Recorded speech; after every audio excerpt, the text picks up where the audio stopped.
Salve, salve, galera! Muito boa noite a todos vocês, todos e todas. Sejam muito bem-vindos e bem-vindas a mais um Spirited aqui na nossa federação, nossa querida federação. Sintam-se muito acolhidos. Por favor, já peço de cara, se inscrevam no canal se você não tiver se inscrito.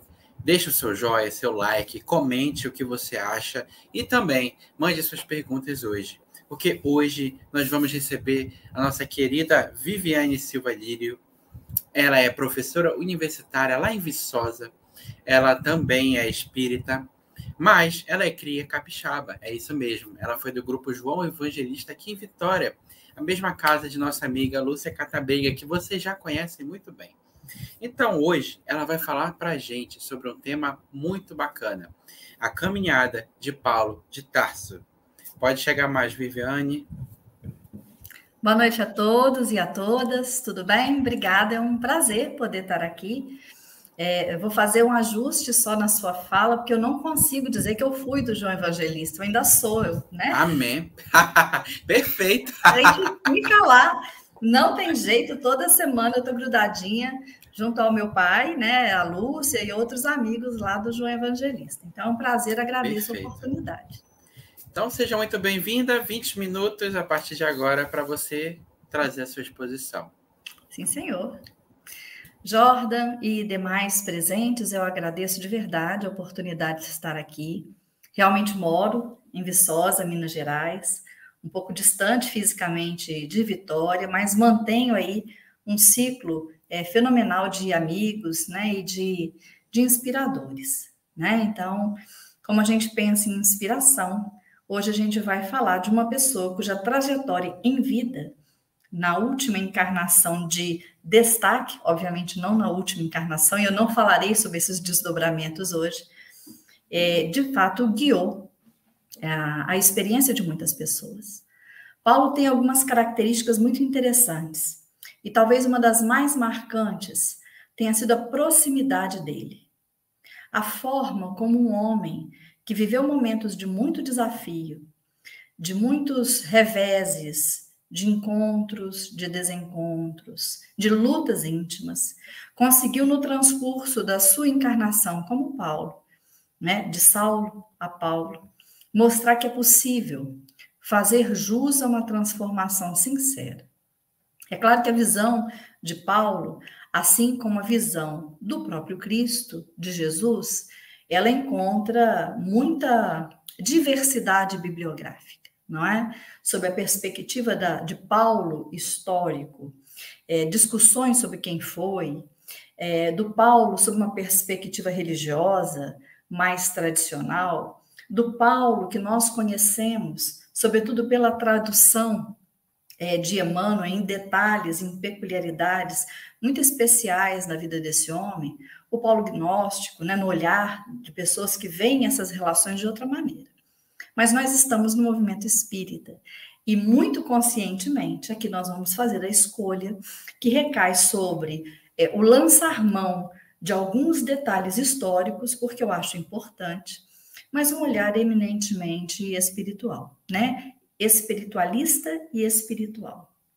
A história da humanidade, como Emmanuel costuma dizer, na obra Caminho da Luz, está posta, cabe a nós o desvendar, né, desses detalhes. Mas as relações espirituais, as relações morais, elas ainda precisam ser mais bem apreendidas. Então, na caminhada de Paulo de Tarso, e convenhamos, como eu vou mostrar para vocês, ele andou muito, de fato. Mas na tradução de uma caminhada de analogia, ou seja, da sua caminhada de vida, de transformação, ele tem, de fato, muita coisa a nos apresentar, né? Eu vou pedir para a minha anfitriã ajustar para os slides que eu trouxe poderem ser úteis a vocês. Então, Paulo foi um homem de figura muito interessante. Por onde a gente fale, por onde a gente procure, nas bibliotecas lusitanas, aliás, nas bibliotecas de Lisboa, existe vasta literatura sobre essa figura de Paulo, né? Da onde eu colhi o cruzamento das informações para trazer para vocês as minhas escolhas históricas, filosóficas e e morais, né? No caso da parte histórica, eu colhi muita coisa de lá. Paulo de Tarso nasceu Saulo, e ele era mais ou menos contemporâneo de Jesus. Segundo a datação histórica mais bem convencionada, ele era um pouco mais novo que Jesus. Alguns autores colocam isso em torno de 6 anos, outros até 9 anos mais novo que Jesus. Mas ele era contemporâneo dele. Mas não viveu a experiência contemporânea de compartilhar a visão do mestre, né? Ele era natural da Cilícia, cuja capital era Tarso, que é uma província romana situada na Ásia Menor. Hoje, eu vou mostrar para vocês rapidamente no mapa, é onde fica a Turquia. E ele nasceu já com cidadania romana e foi criado, segundo também, não apenas os relatos, vou chamar de bíblicos e religiosos, mas também os relatos históricos, em uma família que, se não milionária, de posses, né? Emancipada, havia familiares seus cujos relatos é de que eram escravos, mas já emancipada, a riqueza advinda do comércio, e desejou-se para ele, que era brilhante estudante, uma educação primorosa, que se chamava a educação de padrão grego. Então, ele era poliglota, ele falava com facilidade, segundo os relatos, grego, latim, hebraico, aramaico e outros idiomas, né? E suficientemente bem versado e destacado aonde estava, que ele foi para Jerusalém e recebeu orientações diretas de Gamaliel, um dos grandes mestres israelitas. Então, ele era uma pessoa que se destacava pela inteligência aguçada, pela perspicácia nos debates. Era alguém que gostava de debater, gostava de entrar em discussões, inclusive, vou chamar aqui com uma certa impropriedade do termo, mas porque me falta outro, sobre as questões filosóficas da vida. Então, Paulo era um homem, de fato, muito especial, né? Era um espírito forte, um espírito aguerrido, um espírito destemido. E essa aqui é mais ou menos a localização. Eu gosto de dar uma ideia de onde as coisas estão acontecendo. Então, aqui a gente tem a região perto de Ankara, onde tem um grande sítio arqueológico conhecido internacionalmente, também uma região de alguns conflitos até hoje. Aí nasceu Paulo, né? Mas o grande destaque em que pese Emmanuel nos dizer que sem Estevão talvez não houvesse Paulo. Não vou também usar esse caminho, porque o tempo hoje é muito curtinho. A grande questão trazida por Paulo no transcurso de sua existência foi o cair em si. Foi quando, e aí eu vou ler uma passagem pequena, foi quando, na tradução da psicografia de Chico, ele de fato se dá conta do equívoco que estava cometendo.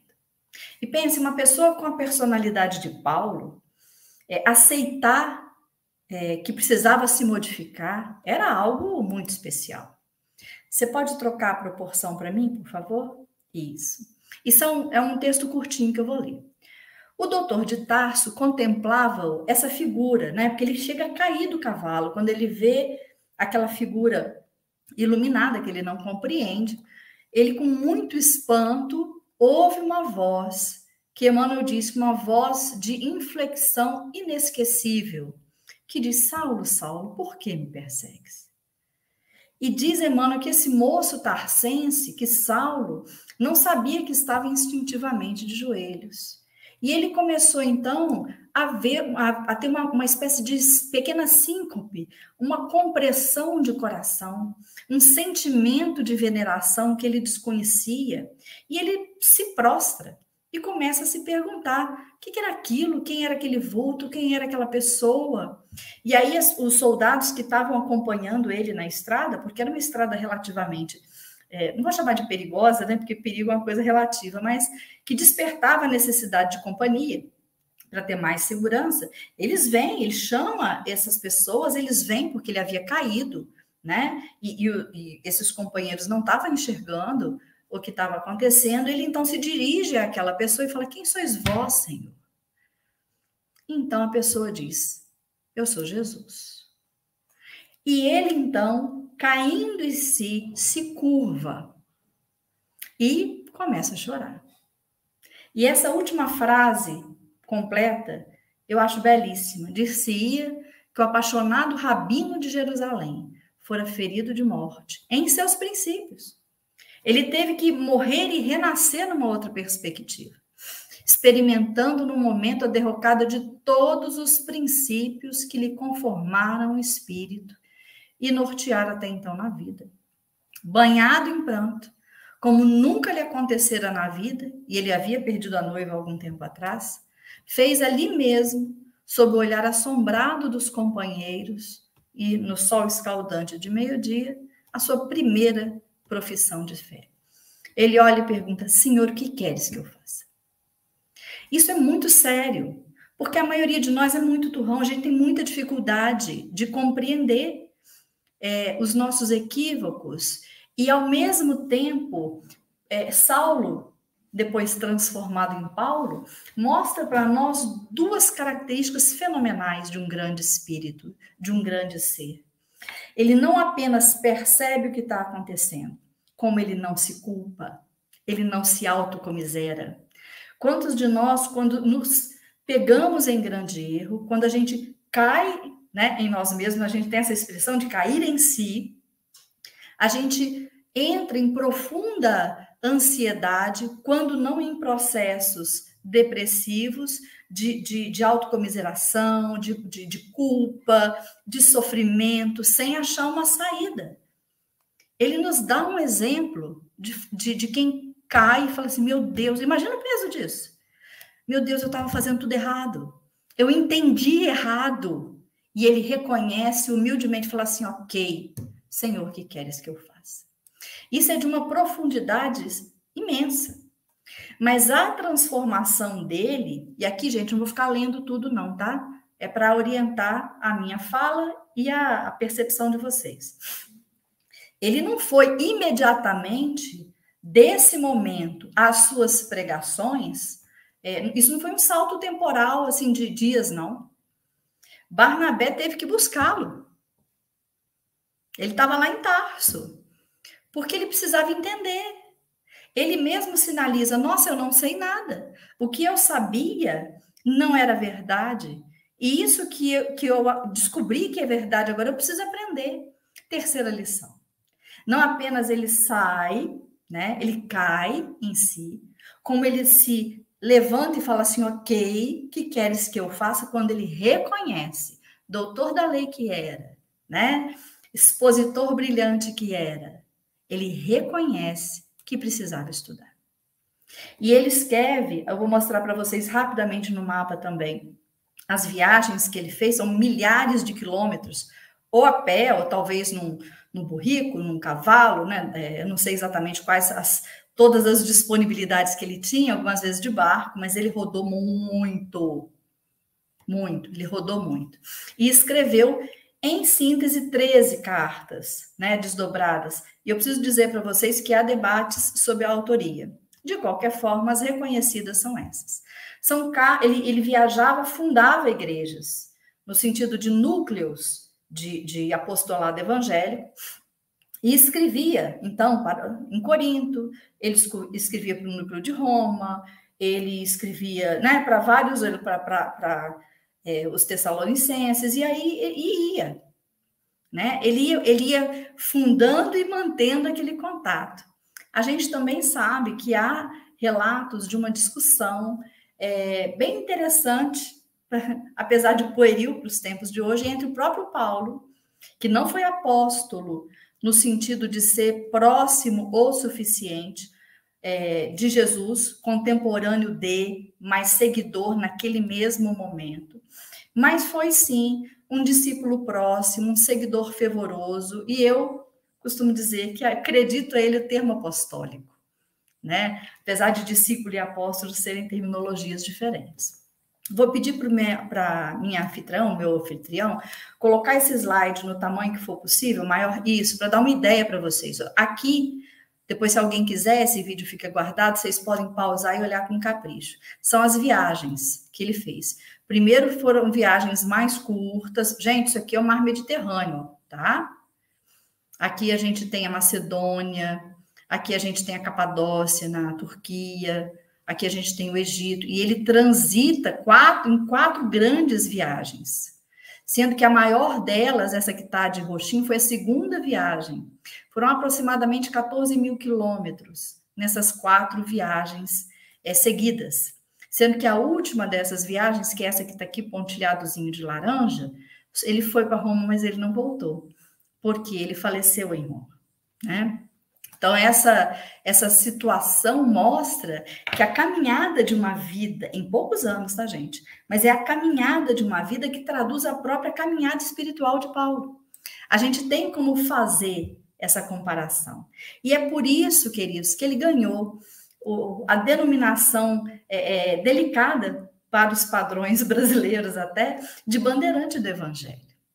Aquela pessoa que, como os nossos primeiros bandeirantes desbravadores, levavam ou interiorizavam no país núcleos de fundação, né? Então, Paulo, ele era esse homem que tinha capacidade de convencimento suficiente, ele tinha brilho suficiente para reunir pessoas, fundar espaços e desenvolver perante os gentios, perante os de fora de Jerusalém, porque havia essa discussão se o evangelho não deveria ser restrito àqueles residentes em Jerusalém ou da região próxima, né?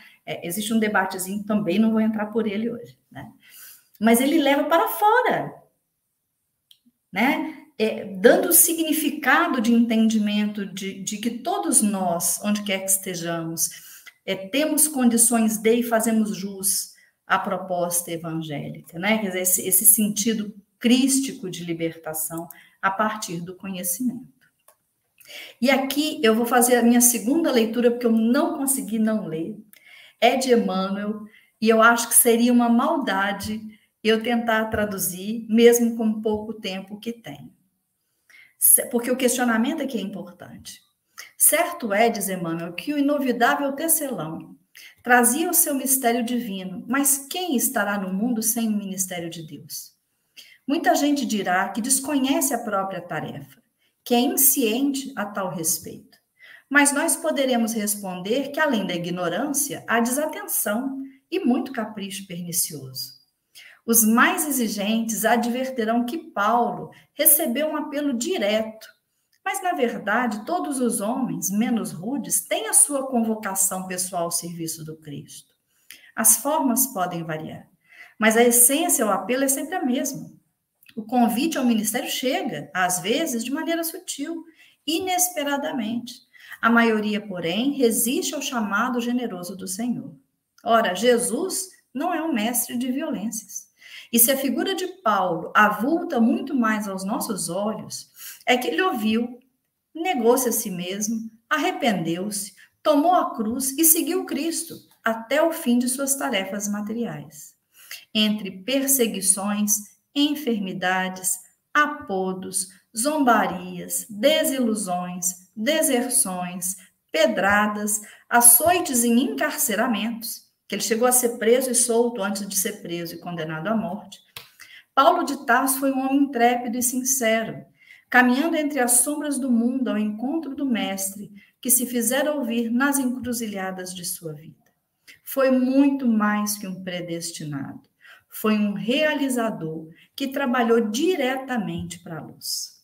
E eu acho isso espetacular, porque às vezes pode dar a impressão para nós que Paulo, esse homem, foi abrilhantado gloriosamente pelo convite de Jesus de maneira direta e que a ele não coube tanto esforço adicional assim, não coube um esforço imenso.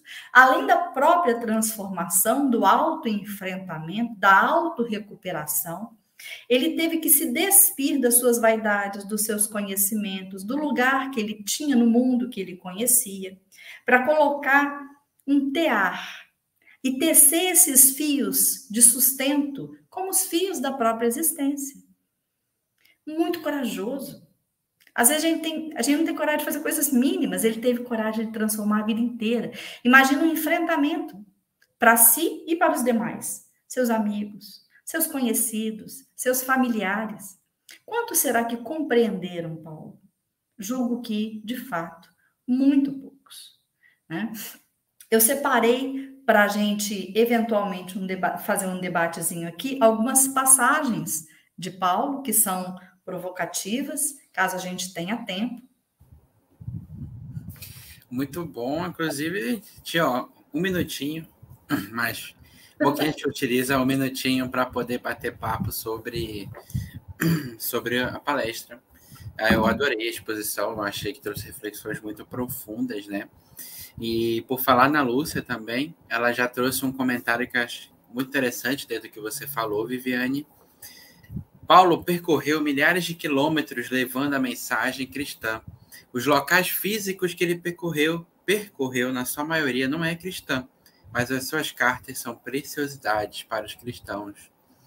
Eu acho que trouxe uma reflexão, uma síntese, né, do que você abordou no seu... Ele fez a semeadura, né? Ele fez a semeadura, e ele não tinha preocupação de ver o fruto nascer naquela encarnação e nem anos depois. Ele saiu a semear e cuidava do jardim, tá? Nas cartas. Ele cuidava, ele advertia, falou, faz isso não, é mais por aqui, né? Até o seu desencarne. O jardineiro de Jesus, assim, que semeou as melhores sementes em solo difícil, que se dava ao trabalho do cultivo, né? É uma pessoa muito especial. E aí, dentro dessa questão também, né, a gente pode levantar um debate. Como é que Paulo nos ensina a sermos melhores apóstolos ou discípulos na atualidade? Como é que você enxerga isso? Eu acho que a gente tem que ser simples e objetivo. Paulo entendia a caridade que lhe trouxe veio pela conduta, mas essencialmente porque ele reconheceu nele mesmo, com as suas capacidades, um papel que lhe cabia. E fez. Tem uma mensagem de Joana de Ângeles no livro Dimensões da Verdade, que se chama Caridade Antes. Se alguém tiver curiosidade, encontra essa mensagem. É das obras de Joana, uma das que mais gosto. Tem 2 mensagens lá que eu acho que aderem ao que a gente está conversando aqui. A segunda mensagem, que se intitula Não Ditos e Não Feitos. E aí eu não vou lembrar qual é o número da mensagem Caridade Antes, é mais para frente no livro. Nessa mensagem, Joana fala o seguinte, olha, que bom que a mensagem do Cristo já está incorporada na nossa forma de pensar. Que bacana que a gente se emociona com o sofrimento dos outros. Que lindo é a gente perceber que nós nos comovemos e oramos a Deus a benefício daquelas pessoas que sofrem moralmente, né, fisicamente, espiritualmente. Mas a Joana fala o seguinte, olha, vocês podem fazer mais. A caridade ela precisa chegar antes que o problema aconteça. Se você acende a luz do alfabeto na consciência de uma criança, você descortina um mundo de possibilidades para ela, antes que ela possa ser jogada num ambiente da qual não consiga sair. Se a gente, como diz Joana nesse texto, distribuir as migalhas da mesa para quem não tem nada, você salva o indivíduo da própria indigência, porque a fome, ela não corrói só o corpo, ela corrói o espírito também.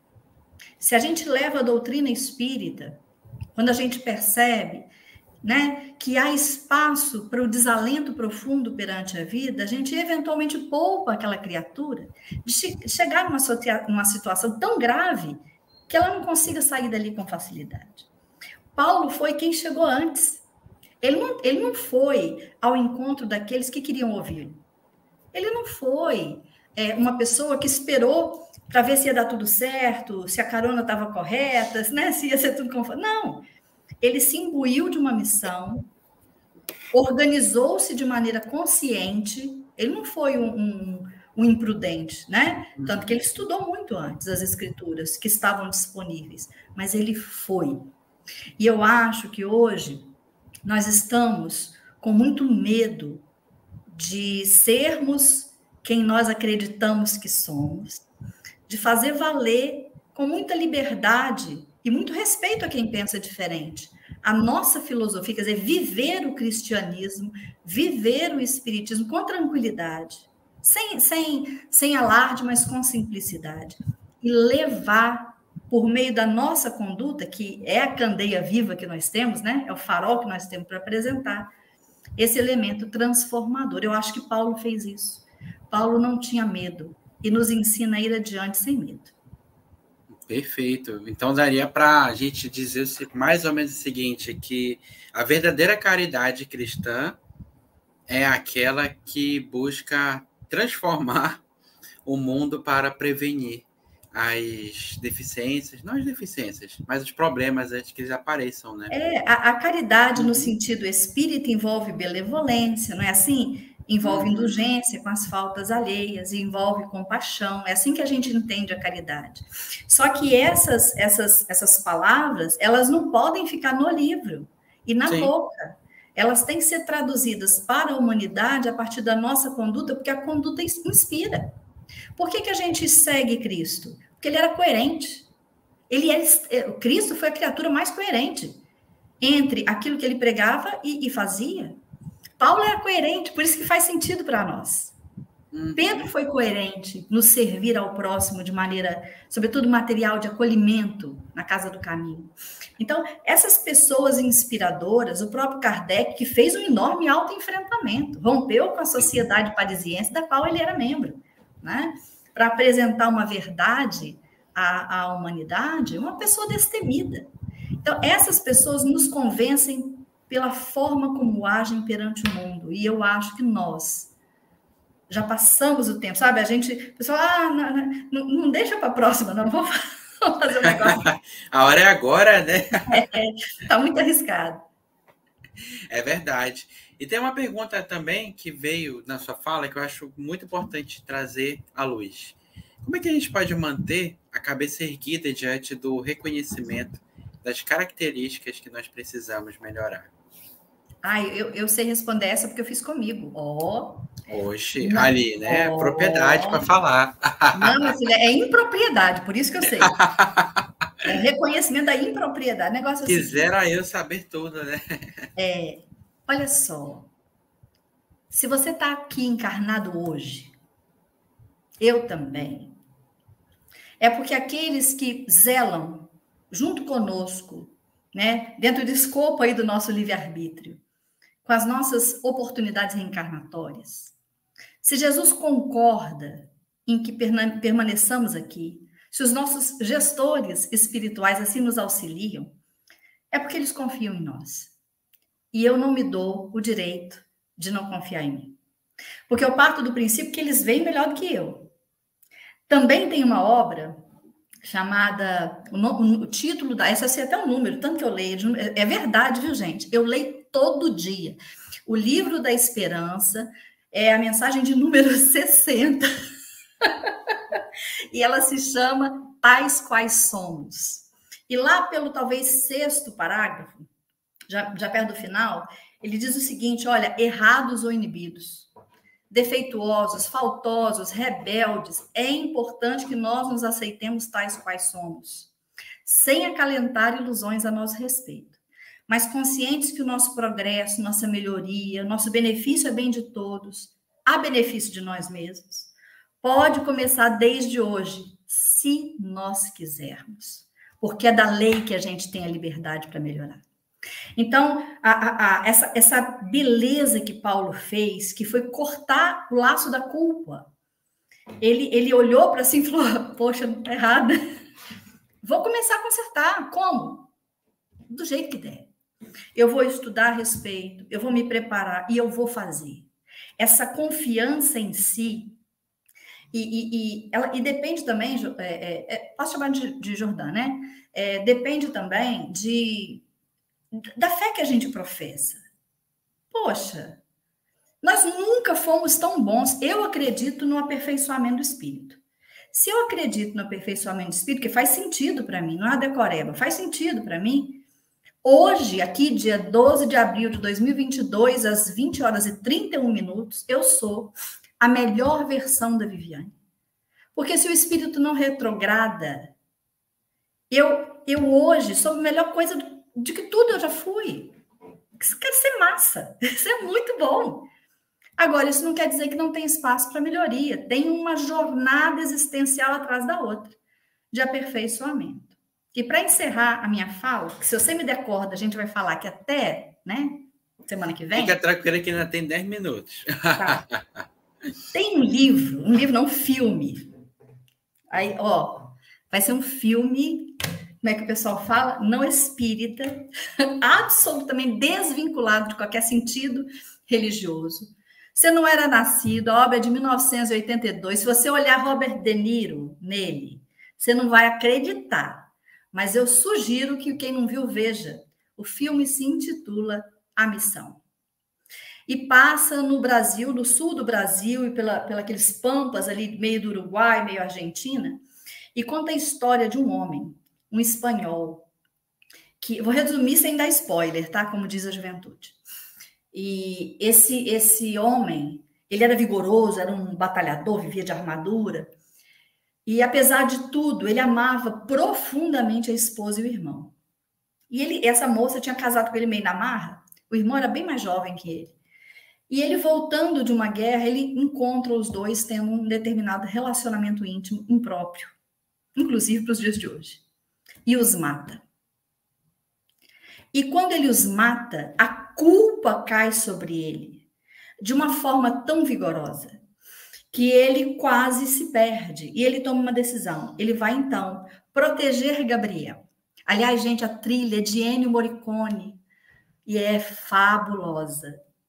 Gabriel, um padre jesuíta, acreditava na recuperação de comunidades e no uso da música e da arte para agregar os indígenas muito violentos da época. E ele decide proteger Gabriel. Mas o que ele faz? Ele põe dentro de uma rede todas as armas que tinha. Ele coloca a armadura, ele coloca as espadas, os machados, e aquilo pesava uma quantidade, ele faz um saco. Imagina, passa no meio da floresta que não tinha nada, joga nas costas e carrega aquilo. E num determinado momento, para quem já viu o filme todo, quase passa despercebido, ele está subindo uma cachoeira, porque eles tinham que ir, mata dentro, né? Aquelas cachoeiras lindas do sul do país, e ele não conseguia, porque era muito pesado. E ele fala, não, eu não vou deixar isso para trás, isso é o símbolo da minha culpa e tal. Ele tenta se explicar, e Gabriel, vendo que ele iria morrer, pega uma faca e corta aquele saco de culpa, que cai rio adentro. E ele se desespera, e Gabriel olha para ele e fala assim, ou você se liberta desse fardo, ou você não vai conseguir seguir adiante. E essa analogia, para mim, talvez seja das coisas mais pouco percebidas pela média das pessoas e mais bonitas. Porque é isso aí. Ou a gente solta o fardo da culpa, sabendo o que aconteceu, mas eu solto. Ou a gente não segue adiante, a gente fica preso. É peso demais. Então, se alguém que nos ama reconhece que a gente tem o direito de seguir adiante, quem somos nós para acreditar que não temos? Eu acho que eu tenho. Eu erro todo dia. E todo dia, quando eu acordo, eu me dou o direito de tentar ser melhor. De verdade, sem pieguismo. Reflexão perfeita. Ai, a Lúcia também conhece. É a melhor cena do filme, porque ela é tão intensa. E aí, deixar a dica aqui, ó. Meu filho mais velho chama-se Gabriel, por causa de Gabriel. E porque a música tema de Gabriel chama-se Gabriel's Oboe. É talvez uma das mais lindas melodias que o Ennio Morricone já tenha composto. Sugiro aos ouvintes que deem uma olhadinha. Mesmo quem não quiser ver o filme, digita lá no YouTube Gabriel's Oboe, que é o oboé de Gabriel. Ele tocava oboé para chamar os indígenas. É uma melodia absolutamente divina. E é assim que a arte, né, traz para a gente a tradução das realidades da vida. Nossa, falar de arte, assim, a gente vai até a madrugada aí. Vai lá. Eu falo de arte toda hora, em qualquer lugar. Me gusta muito. Eu adoro, eu acho que essa simbologia do cinema é fantástica, né? E aí, a fala da Roberta Ribeiro, ela traz, acho que, a essência do que você está trazendo para a gente sobre o Paulo, quando ela diz que, no caso dele, podemos enxergar sua trajetória como exemplo de que o tempo e a humildade impactam diretamente na nossa jornada como espíritos imortais. Eu acho que essa é Assina embaixo. Posso copiar a frase dela e colar lá. Aliás, vou pedir licença para o Roberto fazer isso. É exatamente isso. A humildade de se reconhecer imperfeito, o alto amor de se permitir crescer e a paciência de aguardar o tempo para isso acontecer. Pois é muito bacana. Perfeito. Parabéns, Roberto. E aí a Brendinha, ou melhor, Brenda Silva, né? Ela traz uma pergunta bem impactante, irmã da Bia, se você não sabia. Eu falei com ela hoje. Como perceber a proteção dos nossos mentores que nos incentivam a melhorar e seguir praticando o Evangelho de Cristo em meio a tantos problemas no cotidiano? Então, vou chamar de Brendinha, porque minha nora chama Brenda, eu chamo ela de Brenda. Brendinha. Olha, eu acho que é um exercício diário. Eu poderia aqui falar assim, de umas sutilezas evangélicas, mas você foi pragmática, você também. Alguns treinos, entendeu? Por exemplo, a gente tem o direito de julgar um evento, mas nós não temos direito de julgar a pessoa. Ponto. Então, toda vez que a gente começar, entendeu? A gente dá aquele alto puxão de orelha, se permita. Aliás, eu vou dar uma ré. Acho que a grande questão é se permita ser um ser consciente do que faz. Saia do automático. Essa, para mim, é uma coisa muito importante. Então, a gente percebe que está indo, volta. Se force a uma tomada de decisão dentro dos valores que você professa. Eu amo matemática, né? Estou no grupo das pessoas que amam matemática. E aí um aluno meu perguntou, professor, como é que eu faço para aprender? Eu falei, filho, não tem osmose ainda, né? Então, você tem que praticar. Então, é essa refrega cotidiana que vai nos ajudar a isso, Brenda. E junto com isso, eu acho que a gente precisa treinar, e aí quem vai falar aqui é a Viviane, eu não estou especificamente, apesar de ter isso na doutrina, falando doutrinariamente, a gente precisa se autoconhecer de verdade. Reservar alguns minutos no dia para uma meditação, por exemplo. Ah, não consigo. Consegue. Tudo na vida é treino. Esse estar consciente de onde se está, do que se está fazendo, guardar minutos do dia para reflexão. Ah, não tem? Claro que tem. É só abrir espaço. Então, essa coisa de não ter tempo para uma prece, para uma auto-reflexão de 5, 10 minutos, tem sim.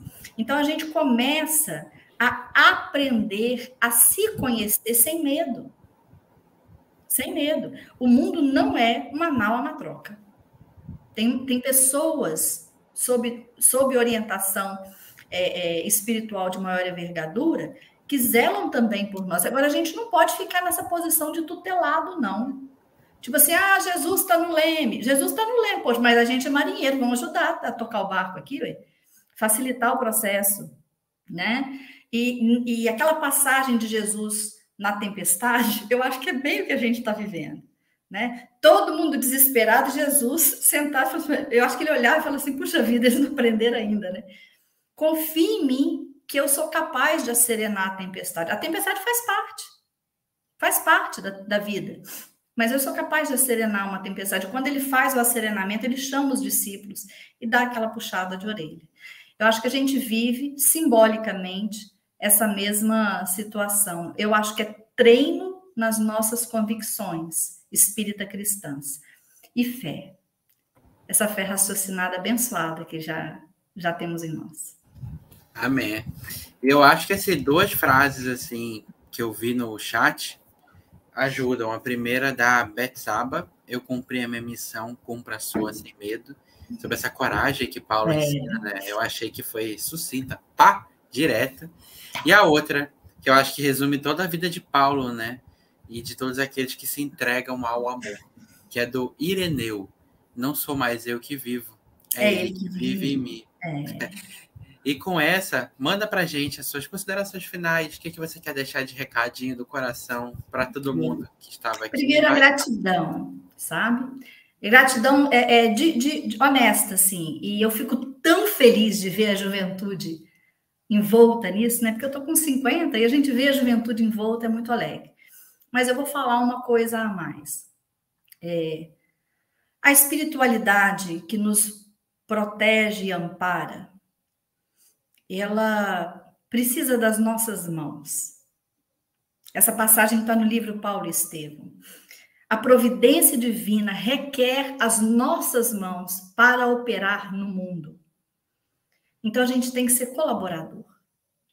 Se nesse ambiente desgastado tem tanta gente para reclamar, tem tanta gente para ser o apedrejador, né? Fazendo também uma analogia, uma parte da vida de Paulo, que a gente seja quem suaviza, que a gente seja quem fica em silêncio caso não tenha algo a contribuir, que a gente seja, como a colega falou, esse espaço de Cristo viu, porque uma coisa eu tenho certeza, se a gente teve, também analogia a uma passagem de Joana, se a gente teve contato com os ensinos de Jesus e a gente não mudou profundamente, volta lá e vai ter o contato de novo. Porque quem conhece a mensagem do Cristo e se permitiu esse conhecimento em profundidade, se transforma imediatamente. É isso. É isso. E eu adoro essa frase. Eu não lembrava desse trecho, mas eu lembrei quando você trouxe na palestra sobre o chamado, né? Eu acho que a gente vive esperando os grandes chamados, as grandes ocasiões. E aí eu trago um pouco também, além do Emmanuel, alguma passagem do Vida Feliz que a Joana fala, de que a gente não tem que esperar as grandes coisas para fazer, para agir. Para que a gente tem que se engrandecer nas pequenas para não se apequenar nas grandiosas quando elas chegarem em nossa vida. Eu acho que esse é a síntese, né? Parem de esperar grandes chamados. Ouçam a vida que todo momento Jesus está falando com a gente. Isso aí. Então é isso, meus amigos e minhas amigas. Ficamos aqui com mais um Spirited. Agradecemos a Viviane e a todos vocês que estão aqui ao vivo e que estão assistindo depois, porque a gente sabe. É um prazer enorme. Um beijo, forte abraço, se cuidem e vamos que vamos semear esse amor e continuar aprendendo com essa doutrina maravilhosa que nós temos. É isso, gente. Tchauzinho, fiquem com Deus.